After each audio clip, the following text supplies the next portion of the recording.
Quand il n'y avait personne, je l'appelais papa, sinon c'était l'amiral. Oh! En 1 an, il a monté le logiciel. Incroyable. C'est pas possible. Une PME qui arrive à faire ça aussi rapidement, c'est pas possible. Setinop, Le petit bébé familial. le petit bébé familial. Bonjour tout le monde, bienvenue dans ce nouveau numéro de Dixit. Je suis ravi de vous retrouver en plateau. Petit message avant l'émission, toujours pareil. Un grand merci à vous qui nous suivez de plus en plus nombreux chaque édition et chaque mois. Merci pour vos commentaires, merci pour vos messages. Allez, je vous demande l'effort de guerre, vous le savez maintenant. Abonnez-vous à nos réseaux sociaux, ça fait plaisir. Et c'est comme ça qu'on peut vous proposer de plus en plus d'invités de bonne qualité. Aujourd'hui, un sujet qui brûle les lèvres de tout le monde. On parle de transformation numérique des entreprises et surtout des logiciels qui nous aident à faire cela. Avec nous, un expert, Michel Wright. Bonjour Michel. Bonjour. Vous êtes le patron de la société Setinop. Alors, je suis cofondateur et on est 2 co-gérants. On va le voir effectivement. Vous allez voir une histoire de famille en tout cas. Michel, merci d'avoir pris ce temps pour nous expliquer cette fameuse transformation numérique des entreprises. Avec vous, on va parler boulot, bien sûr, mais on va parler également famille. Et on va parler humain. D'accord. Première question, Michel. Je voudrais savoir comment vous avez traversé cette vie jusqu'à aujourd'hui sur notre plateau. Quel est votre parcours d'homme? Écoutez, moi, je suis né dans une famille nombreuse. On est 7 frères et sœurs, une famille extrêmement soudée. Beaucoup de chance, tous en bonne santé et qui ont travaillé aussi ensemble. On a, on va dire, pratiquement la moitié dans le projet industriel. Incroyable. On est plongé aussi depuis notre enfance dans l'industrie, parce que mon père était le premier à créer une entreprise. Ouais. À savoir que mon père était d'un milieu ouvrier. D'accord. Donc, c'est le premier qui a eu le courage, et je peux même dire les coups. Parce qu'il faut en avoir. Il faut en avoir. Exactement. On parle d'une région, c'est l'Est de la France. Tout à fait, c'est Strasbourg. Strasbourg. Strasbourg, donc, qui a créé la première entreprise et qui nous a donné l'envie de travailler, le respect du travail et le respect des autres et de... Le goût du travail bien fait. Tout à fait, tout à fait. Et ça, c'est de famille. C'est pas que mon père, c'est aussi nos grands-parents qui étaient ouvriers, hein. Ils étaient dans quel domaine? Et c'est dans la production. Donc, c'était après-guerre, vraiment des ouvriers de lignes de production. D'accord. Mais que nous avons toujours, et je me rappelle quand j'étais petit enfant, on était chez eux, chaque fois, c'était le travail, c'est important, le respect de l'humain, le respect aussi du patron, qui nous donne la chance de travailler, aussi le respect de l'entreprise, parce que c'est l'entreprise qui nous fait vivre. Les valeurs. Les valeurs du travail, les valeurs des collaborateurs, etc. Et donc, depuis petit, effectivement, on est baigné dans ce milieu-là. On va revenir un peu sur votre enfance, mais première question que j'aime bien poser à mes invités. Qu'est-ce qu'il reste aujourd'hui du petit Michel? Est-ce qu'on est éloigné totalement? Non, je pense pas, parce qu'après, il y a une question. On a eu de la chance, c'est qu'on est tombé dans une bonne famille. La preuve, c'est qu'on s'entend tous très bien. Donc, une très belle éducation. La chance aussi de pouvoir faire des études. La chance de s'entendre, la chance de pouvoir travailler ensemble.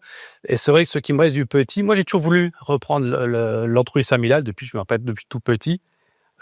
Donc ça, c'est resté toujours cette envie d'entreprendre, de créer. Vous aviez déjà cette âme d'entrepreneur, même un peu petit, quoi. Ou en tout cas de leader. Je suis pas un grand leader, faut pas exagérer. Mais effectivement, depuis petit, j'ai toujours voulu reprendre l'entreprise familiale. Mon père m'a donné ce goût-là. C'est vrai que jeune, il nous emmenait dans l'entreprise. Alors jamais les tous ensemble, parce que je pense que si vous avez plusieurs enfants en même temps dans la production, ça peut être difficile à gérer. Mais finalement, c'était à tour de rôle, mais j'étais celui qui aimait le plus y aller, je pense. Et j'ai d'excellents souvenirs de ce côté-là. Avec vos frères et sœurs, bien entendu, on est tous un peu différents. Est-ce que, enfant, ou les parents voyaient déjà celui qui irait plutôt là, celui qui irait plutôt là, ou qui a une âme un peu plus artistique que les autres, ou plus marketing que les autres? Alors, nous avons une chance extraordinaire dans la famille, et c'est pour ça que je pense qu'aujourd'hui, on est encore très soudés. C'est que nous avons chacun notre compétence, chacun notre envie. Et il n'y en a pas un qui a envie de faire ce que fait l'autre. Il n'y en a pas un qui a les compétences de l'autre. Donc forcément, ça s'est fait naturellement. Et nos parents nous ont jamais poussé à faire telle ou telle chose. Ah ouais, c'est formidable ça. Et bien au contraire, mon père nous a même poussé à pas aller dans l'entreprise au départ. Ouais. Parce qu'il avait peur, il avait une phobie que nous soyons des fils à papa et qu'on hérite de l'entreprise et qu'on ne veuille pas travailler. Oui, le pain tout cuit dans la bouche. Ok.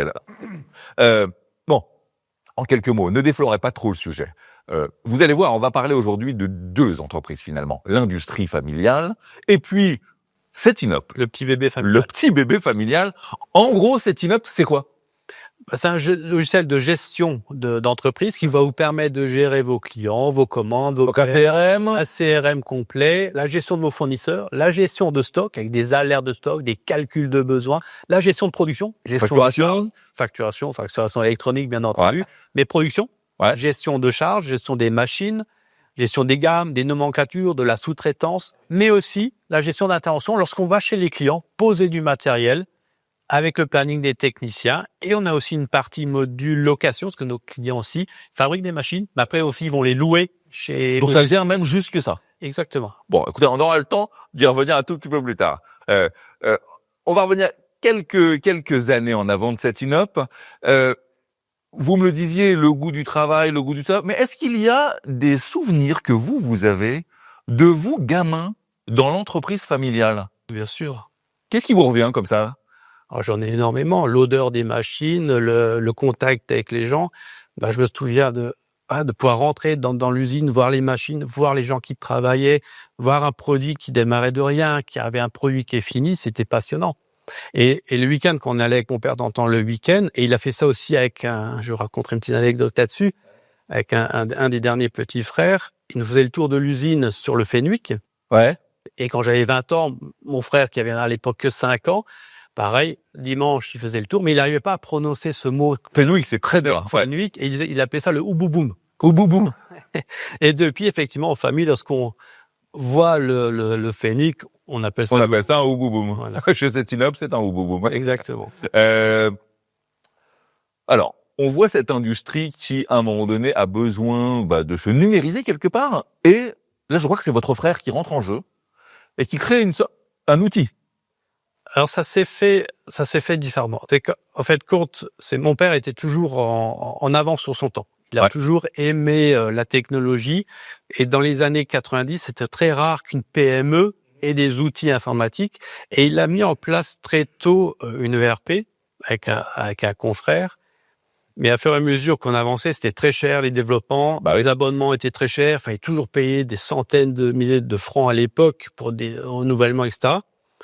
Et moi, je travaillais déjà à l'époque avec mon père dans l'usine, et mon frère qui a fait en fin d'études, il faut quand même le faire, il a fait la même année 2 diplômes d'ingénieur. Waouh. Et les sorties majeures en polytechnique informatique à l'école de Besançon. Et là, je suis allé voir mon père, j'ai dit, écoute, papa, alors dans le bureau, on l'appelait, quand il y avait personne, je l'appelais papa, sinon c'était l'amiral. Oh, l'amiral, parce qu'il parlait toujours d'entreprise, il a comparé à un bateau. Donc le personnel l'a nommé à l'amiral, et c'est vrai que face au personnel, c'était jamais papa. D'accord. Oui, on peut le comprendre. Pour le respect de tout le monde. Et j'ai proposé donc à mon père de faire venir mon frère Olivier pour créer un logiciel, pour nous aider. Mon père trouvait ça un peu bizarre au début, il s'est dit pourquoi pas, après tout c'est un stage, dans le pire des cas ça lui fera de l'expérience. Et effectivement, alors c'était un jeudi, j'appelle mon frère, j'écoute. Là on est en quelle année là? C'était en 97. Ah mais j'ai 13 en avance, ouais. Oui, pour une PME, hein. Et aussi, pour une petite anecdote, mon père était le premier industriel de petite entreprise indépendante à avoir l'ISO 9001 avec le numéro 1515. Pour dire qu'il était un peu visionnaire dans ce sens-là. Et j'appelle mon frère le jeudi, écoute, viens voir Olivier à l'usine vendredi, j'en ai parlé d'un projet. Pourquoi à l'usine et pas à la maison? Parce que je voulais que ce soit un peu plus officiel. C'était d'accord. Que ce soit sérieux. Et il vient le vendredi, je lui pose la question, écoute Olivier, t'aimerais pas faire un projet familier ensemble, créer un logiciel, ça ferait ton étude de stage, etc. Et mon frère, c'est un génie. Comme tous les génies, ils sont un peu calmes, ils sont très cool. À l'époque, il avait même les cheveux longs jusqu'aux fesses. Et il me regarde, il dit, ouais, pourquoi pas? Alors, il regarde un petit peu, il dit, par contre, ce langage, je le connais pas. Alors, j'étais un peu inquiet, je dis, écoute, par contre, t'es sorti majeur de promo, tu vas y arriver. Dis-moi, c'est super, on va faire ça ensemble. Je vais réfléchir. J'écoute, il y a le week-end, tu réfléchis. Parce qu'on vous donner du temps pour réfléchir, c'est pas beaucoup, hein. C'est un week-end. C'était urgent. Lorsqu'on veut travailler en famille, on le sait quand même, c'est évident. Mais c'est vrai qu'il faut pas prendre une décision tout de suite. Le week-end, c'est bien, on se repose, calme. Lundi, on en reparle. Lundi, il arrive, et un petit pain, café, tranquillement, on discute. Je lui demande, veux-tu faire ce projet avec nous? Ça t'intéresse, ça t'emballe? Ouais, j'ai réfléchi, je suis d'accord. J'ai dit, ok, donc maintenant, comment tu fais pour apprendre ce langage que tu connais pas? Parce que mon inquiétude, c'était le temps. Ouais. Et il dit, ouais, écoute, j'étais à la FNAC ce week-end à Strasbourg. J'ai acheté le livre, il me pose sur la table, épais comme ça, feuille tellement fine qu'on voyait à travers, je l'ouvre. C'est hiéroglyphe. Je dis, Où chacun son métier. je dis, oh mon Dieu, je me repose. Il me dit, pourrais-tu me le rembourser? Je dis, bien sûr, je le rembourse. Et je dis, combien de temps faut-il pour le lire et le comprendre? Et il dit, écoute, j'ai commencé ce week-end, je l'ai fini. C'est il y a quoi un week-end? Donc on parle d'un Il a lu, alors pas toutes les pages, mais en travers, mais... et il l'a compris. Et je dis, écoute, très bien, et quand veux-tu commencer? Il dit, j'ai déjà commencé. Le week-end, il a lu le livre et il a commencé. En 1 an, il a monté le logiciel. Incroyable. Et il avait jamais mis les mains des dedans. années 98, donc Voilà. moins elles évoluent qu'aujourd'hui, le logiciel. C'est Oh. Et, ok, donc le logiciel, le début de Setinop, ça y est, Setinop est né. À quel moment vous sentez que ce truc-là, il peut plaire à d'autres? C'est simple, on était en relation avec nos clients, avec nos fournisseurs, et quand ils nous demandaient des reportings, à l'époque, ça prenait un temps fou pour les faire, et nous, en simple clic, on l'avait.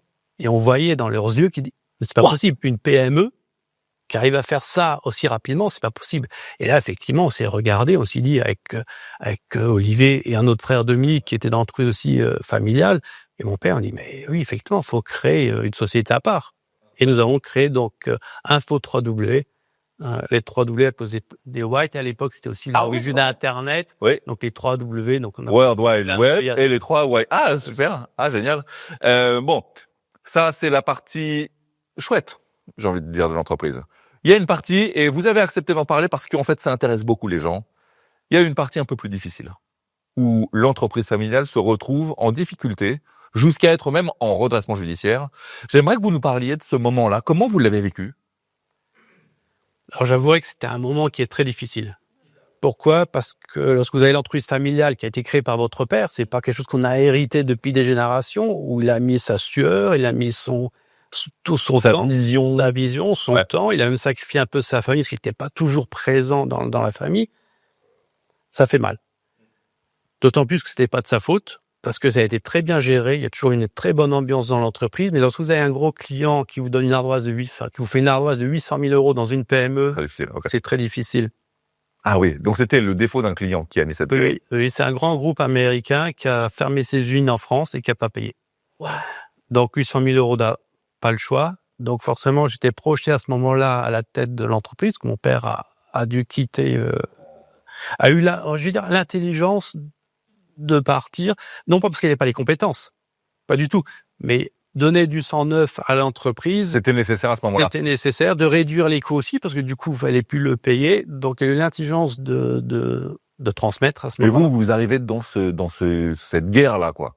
J'arrive là-dedans, pas seul, heureusement, parce que j'étais pas seul, on était en famille. J'avais mon frère aussi, Dominique, qui est un excellent commercial, qui a repris toute la partie commerciale, qui a développé la partie commerciale, et qui a développé l'export. Aujourd'hui, on a plus de 50% de notre chiffre d'affaires à l'export.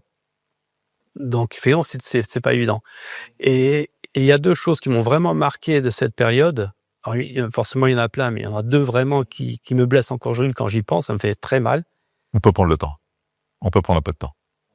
Je peux comprendre l'émotion d'un chef d'entreprise dans ces moments-là. D'ailleurs, c'est pas très bien compris en France, malheureusement. Allez-y, vous en prie, Michel. Donc, il y a 2 faits marquants qui me blessent encore aujourd'hui quand j'y pense. C'est lorsque vous êtes en redressement judiciaire, vous n'avez pas le choix de le faire. Ouais. Vous avez un mandataire judiciaire qui est nommé, vous n'avez pas le droit de le choisir. Ouais. Et nous avons eu le malheur d'avoir un incompétent total. Ouais. Devant le tribunal qui a descendu mon père. Ouais. Donc, quand vous voyez votre père... Ah, c'est horrible. Ouais. Ah, c'est horrible. J'ai eu une chance incroyable. J'ai repris l'entreprise. Mon objectif premier, c'était d'enlever cette personne-là, qui était néfaste à l'entreprise. D'accord. Parce que théoriquement, elle est là pour aider l'entreprise. Au contraire, on appelle ça en France se mettre sous la protection du tribunal. Oui, mais il faut que la personne ait envie de le faire. Absolument. Il faut savoir que certains ne veulent pas, parce qu'ils gagnent plus d'argent lorsque l'entreprise se coule. Donc, j'ai eu la chance de pouvoir changer. D'accord. C'est très rare. D'ailleurs, techniquement, comment on peut changer? On transporte l'affaire à un autre tribunal? Comment ça fonctionne? Normalement, vous pouvez pas. C'est ça. Voilà. Donc, moi, j'ai réussi. J'en sais rien. J'ai pas envie d'être convaincant, mais quand j'ai quelque chose en tête, je le veux. Et sauver l'entreprise, c'était primordial pour moi. Et je pouvais pas laisser l'état de m'en faire comme ça. Et j'ai eu après Maître Guillaume, Nathalie, qui était fantastique. Et qui avait la volonté, de le faire, qui a compris la problématique de l'entreprise, qui a discuté, qui a fait confiance à l'entreprise, qui a fait confiance à la famille. On a eu aussi un conseiller financier qui est Monsieur Dissler, qui est aujourd'hui un ami. Là, on est en quelle année, Michel, là? 2005. 2005. Et le deuxième fait marquant qui est très blessant, c'est lorsque moi, depuis petit, j'étais dans l'entreprise, j'ai connu les gens qui ont travaillé. Forcément, quand je suis arrivé à 28 ans, ils avaient 30, 40 ans d'expérience dans l'entreprise. Et vous êtes obligé de se séparer de ces gens-là, qui sont compétents, volontaires, jamais malades. On était à moins de 0,1% de maladie. Et vous êtes obligé de vous séparer. Ça, c'est très dur. Et ces gens sont restés jusqu'à la dernière minute. Mais on y reviendra, parce que vous avez quand même conservé cette grâce avec les gens de l'entreprise. On y reviendra. C'est une entreprise extrêmement familiale, mais même qui sort même du cercle de la famille. Dans ce moment un peu difficile que beaucoup de gens qui nous regardent ont traversé, le RJ, est-ce qu'on s'en sort mieux quand on est en famille, selon vous? Tout dépend de la famille, je pense. J'imagine, vous avez raison. Dans notre cas, à nous, oui, parce que comme on est très soudés, on a eu mon frère Dominique, donc j'étais pas seul déjà. Lorsque vous êtes seul, c'est beaucoup plus difficile. Lorsqu'on est en famille, forcément, vous avez des gens de confiance avec qui vous pouvez discuter. Vous savez qu'ils vont se battre avec vous. Ça n'a pas de prix, ça. Ça n'a pas de prix. Donc, on était déjà 3 avec Olivier dans l'informatique. Donc, forcément, amélioration du process, etc. Ouais. Ça, c'est une chance incroyable. Mais ça suffit pas. La famille, c'est bien, c'est une chance incroyable. Mais il faut que vos collaborateurs soient aussi très impliqués. C'est sûr. Et nos collaborateurs, ça a toujours fait partie de la famille. Et c'est pour ça, d'ailleurs, qu'ils sont restés jusqu'au bout. Ouais. Et grâce à ça, on a pu monter l'entreprise. Sans cette symbiose, ça n'aurait pas fonctionné. Impossible. C'est impossible. Impossible. L'humain est extrêmement important. Bah, on va aborder ce sujet-là. On le disait, on le dit, entreprise extrêmement familiale. J'ai une petite anecdote en préparant l'émission, j'ai trouvé ça génial. Vous dites, je suis plus dans une interview, vous avez dit, moi, les salariés, j'ai tellement confiance en eux que je les embête pas sur les horaires, les jours, tout ça. Et ils vous le rendent bien parce que je vais noter qu'il y a un jour, il y a des gens qui reviennent même le week-end parce qu'ils ont oublié un truc et que c'est naturel pour eux. Expliquez-nous comment on arrive à avoir ce rapport-là avec ses équipiers. Écoutez, ça vient déjà de par mon père qui dit qu'il faut faire confiance aux gens, il faut aimer les gens avec qui on travaille, il a raison. C'est aussi mon frère Dominique qui m'a toujours dit que quand je restructure l'entreprise, écoute Michel, il faut que les gens fassent bien leur travail. Pour qu'ils fassent bien leur travail, il faut qu'ils aiment ce qu'ils font. Donc, faut donner du sens à ce qu'ils font. Exactement. Donc, évidemment, les horaires, moi, je les regarde pas parce qu'on a j'ai pas le temps de regarder, ça m'intéresse pas, c'est du temps perdu. 2, on a tous besoin des fois de quitter plus tôt le bureau. C'est pas votre style de management. Non, et puis même nous, en tant que chef d'entreprise, des fois on part aussi plus tôt pour X raisons. L'employé aussi. Il faut aller chez le médecin, il faut aller à les enfants. Il y a des fois, il faut rester plus longtemps parce qu'il y a un objectif à atteindre. Et effectivement, de temps en temps, le week-end, je vais à l'usine. Alors beaucoup moins maintenant qu'avant, heureusement. Ouais. Ma femme est contente de ce côté-là aujourd'hui. Et c'est derrière chaque grand homme. Exactement. Il y a une femme. Et je la remercie parce qu'elle est fantastique. Effectivement, le week-end, ça m'arrive d'y aller encore aujourd'hui, mais dans ce cas, je vais en jogging, pas rasé, pas coiffé, seulement voiture, boulot, hop. Et genre dans le dos, j'entends des claquetis là, de clavier. Je vais, mais qu'est-ce que vous faites là? On avait une idée, on est obligé de tester quelque chose. Du coup, qu'est-ce que j'ai dû faire?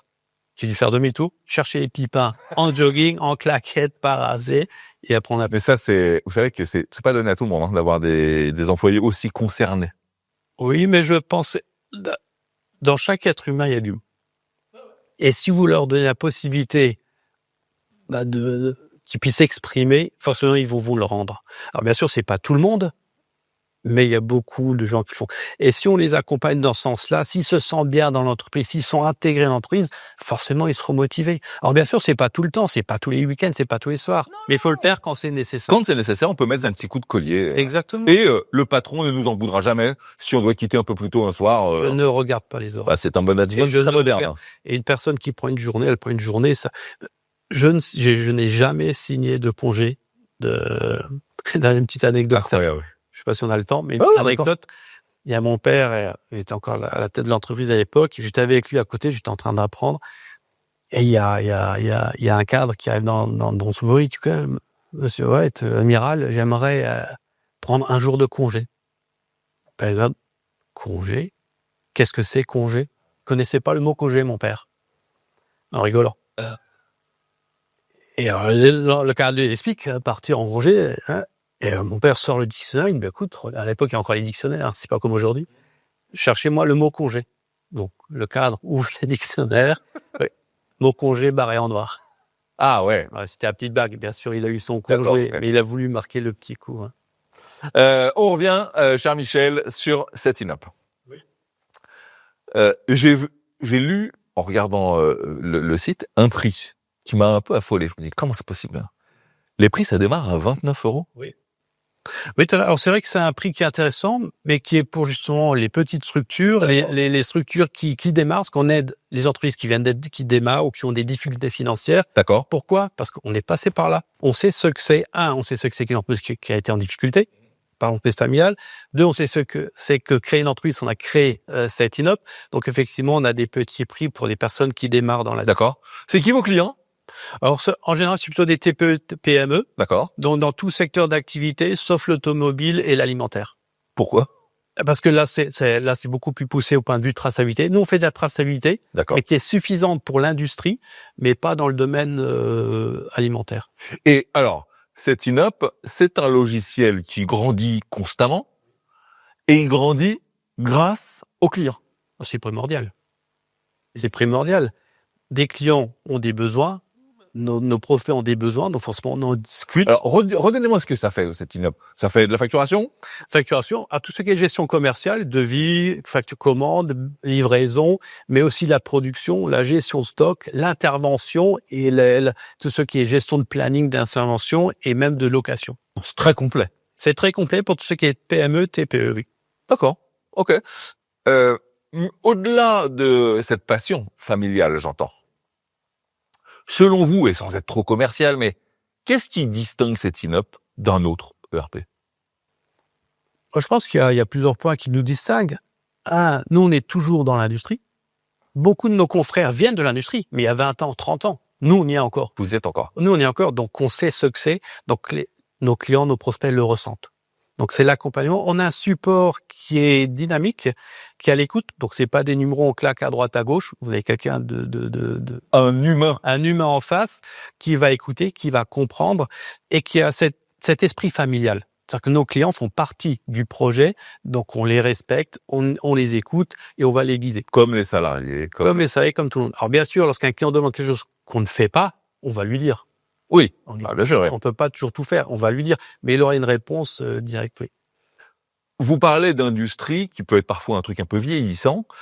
Il y a beaucoup de vos confrères qui ont peur, ne serait-ce que de ces deux mots, transformation numérique. Qu'est-ce que vous leur dites, vous? Alors, c'est vrai, on est des humains, donc du coup, on est comme des animaux. Il faut dire ce qui est. Donc, un animal a son territoire, Ouais. des conforts de son territoire, on est créatif. C'est vrai. On aime être entouré des gens qu'on connaît. Donc, dès qu'on La meute. une nouvelle personne, la meute, on est créatif. Et effectivement, changer de logiciel ou mettre un logiciel en place, ça veut dire forcément changer sa méthode de travail. Donc, ça fait peur. Et c'est pour ça que c'est primordial de bien accompagner avant la signature du projet les personnes concernées, de faire des réunions, de bien leur montrer le logiciel et les avantages qu'ils vont avoir sur le logiciel. Et nous, on conseille toujours de commencer le plus tôt possible, parce que c'est comme lorsque vous faites du tennis. Lorsque vous pouvez apprendre du tennis tout seul, vous allez pouvoir taper dans la balle, faire des petits matchs, vous allez vous éclater.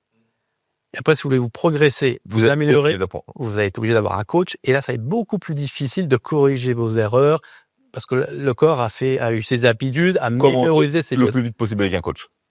Donc, avec le logiciel, c'est pareil. Le plus tôt possible, ça permet d'avoir une formation plus rapide, d'avoir de données qui vont être plus propres, et surtout que le logiciel va aussi vous structurer votre entreprise et va vous aider dans le processus de votre entreprise. On dit toujours, vous savez, il y a un vieil adage qui dit ne jamais se réfugier derrière les outils numériques. Ce qui fait le plus, finalement, c'est l'homme. Mais en gros, vous en êtes la synthèse. Là, c'est un des avantages dans ce qu'on est encore industriel et aussi dans le logiciel, c'est que finalement, le logiciel fait beaucoup de choses. Il va vous aider à analyser, il va vous aider à prendre des décisions. Mais c'est toujours l'humain qui va prendre la décision. Ouais. Mais un logiciel, ce que je dis toujours à nos clients et à nos prospects, ne fera jamais tout. Faut pas croire qu'en mettant un logiciel, vous claquez des doigts, tout sera parfait. Même avec l'IA. Faut pas rêver que l'IA va faire votre boulot, c'est pas vrai. Et heureusement, sinon on sera plus là. Donc il faut aussi, à côté, d'autres méthodes humaines, même juste avec du papier, des fois aussi. Des gens qui répondent au téléphone, des vrais gens qui ont une vraie analyse, une vraie expertise. Exactement, oui. Une vraie Mais passion. mais même en production. C'est-à-dire que le logiciel, c'est bien, mais il faut aussi d'autres outils pour faire une bonne gestion de production. Il n'y a pas que le logiciel, il y a aussi d'autres outils qui sont à côté, importants. Qu'on parle d'avancée, de rapidité. Michel, je vais vous projeter dans 10 ans. Vous et Setinop, vous en serez où? Dans 10 ans. Ouais, ça veut dire 2035. Waouh. Alors, ce qui est sûr, c'est que moi, j'aurai les cheveux blancs. Ça, c'est certain. Alors que Setinop sera toujours dynamique, jeune, Ouais. convivial, plaira toujours. Elle sera toujours familiale? Elle sera, j'espère, parce que justement, ce que j'allais vous dire, c'est que dans 10 ans, il y aura l'arrivée des enfants. Donc la relève, et je pense que ça va être un... Est-ce qu'il y en a un déjà qui commence à pointer le bout de son nez dans son caractère et qui sera peut-être l'héritier? Nous, on a fait nos enfants tardivement. À part mon frère Dominique, qui a eu ses enfants un peu plus tôt, mais ses 2 filles, il a eu la chance d'avoir 2 belles filles, mais qui ont choisi d'autres chemins. Donc maintenant, il faut attendre les petits. On va pas les forcer. Faut que ça vienne naturellement. Faut qu'ils aient envie de le faire. Mais effectivement, on y croit. Comme on est dans la technologie, ici, on a quelque chose de dernière technologie. Ça s'appelle le CTRL-Z. Le CTRL-Z, c'est revenir en arrière. Si je pouvais, Michel, avoir une baguette magique et vous dire, vous avez le droit à un CTRL-Z sur une décision que vous avez prise dans votre vie et pouvoir changer les choses, ça serait quelle décision? Ça serait déjà magique. Bon, je vous rassure tout de suite, j'ai pas ce pouvoir. Parce que c'est vrai, dans la vie, on a pris des décisions qu'on regrette. On n'est pas parfait. Ou même, des fois, juste pouvoir changer quelque chose, pour voir qu'est-ce qu'on aurait pu donner. C'est vrai qu'il y a beaucoup de choses. Alors maintenant, comme ça, moi, je dirais, il y a 10 ans, j'ai eu mon fils, il a 11 ans maintenant. C'est vrai que j'étais très pris par les entreprises à l'époque. J'en suis pas assez occupé. Ok. Et effectivement, je regrette cette partie-là. Ceci dit, comme j'étais pas souvent là, quand je venais, j'étais soudé avec lui. Aujourd'hui, on est cul et chemise. C'était du temps de qualité. Exactement. Et par contre, ce que je veux dire, c'est que la vie est quand même bien faite. La vie vous donne des fois une deuxième chance. Moi, j'ai de la chance dans ma vie, encore une chance. C'est que j'ai eu un fils il y a 2 mois. Oh, Et aujourd'hui, merci. Et maintenant, je suis conscient de la chance que j'ai de pouvoir en profiter. Oh, écoutez, ce que je vous propose, Michel, c'est que ça soit le mot de la fin. Ah, ben, merci. Parce que pour le coup, c'est très beau. Merci beaucoup d'avoir passé ce temps-là. On va mettre autour de cette vidéo toutes les informations sur Setinop parce que là, je suis sûr qu'il y a beaucoup d'entrepreneurs qui nous regardent en disant moi, en fait, quitte à avoir un ERP, je pense que j'aimerais bien avoir quelque chose d'un peu familial. Avec plaisir. S'ils peuvent faire participer le projet familial et faire partie de la famille Setinop. Et rentrer dans la grande aventure. Exactement. Michel, merci beaucoup. Merci à vous. À vous qui nous regardez.